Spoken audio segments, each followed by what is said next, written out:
Hi everyone, I hope you all are doing well. My research this semester focused on the rising rate of maternal mortality amongst African American women in the U.S. Research shows that Black women are 3 to 4 times more likely to die from pregnancy-related complications than white women. And this gap is wider today than it was in 1850.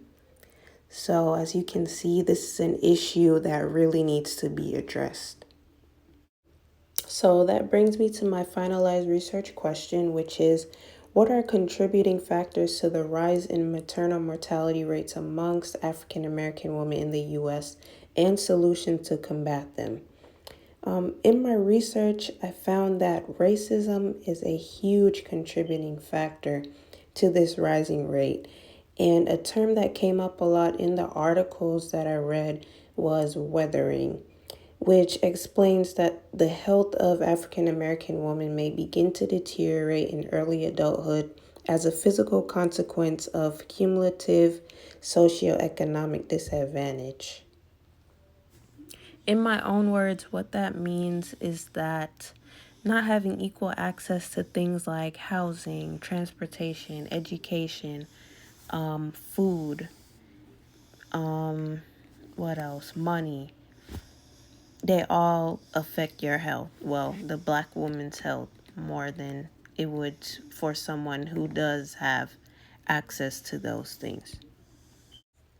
So, with that being said, my first solution is ending racial discrimination in the healthcare system. And what that looks like is proper representation. So, an increase in Black and Brown providers. Because having someone who looks like you can make you feel a little more comfortable.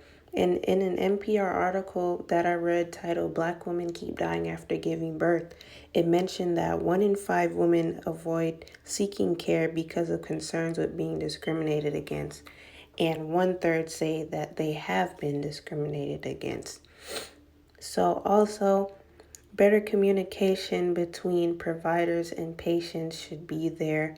So, doctors should be communicating with their patients respectfully and taking the patient's thoughts into consideration. Also, listening and learning from Black women's experiences can help to create stronger bonds with the patient, which can improve the care that's provided. My second solution is creating an afterbirth plan for mothers. So, what this looks like is after giving birth, the provider should, before sending the mother home, the provider should take the necessary health assessments, which include assessing their blood pressure, their pulse, heart rate, temperature, etc. Because according to CDC, it's reported that more than half of maternal deaths occur postpartum, which means after the mother gives birth. And 60% of these deaths are preventable. Also, the three common complications in childbirth is postpartum hemorrhaging, which is just medical term for blood loss, high blood pressure, and blood clots after or before delivery. And these complications are often seen as minor, but if they aren't stopped in their tracks, they can become significant. Also, after birth, a doula should be utilized. And basically, the doula's focus is being there for the mother emotionally, physically, and mentally. Whereas the midwife, she focuses on helping the mother to give birth. But the doula, she's more useful and essential because she's there with the mother after the birth. And as you can see, this is my works cited, and I hope you all enjoyed my presentation.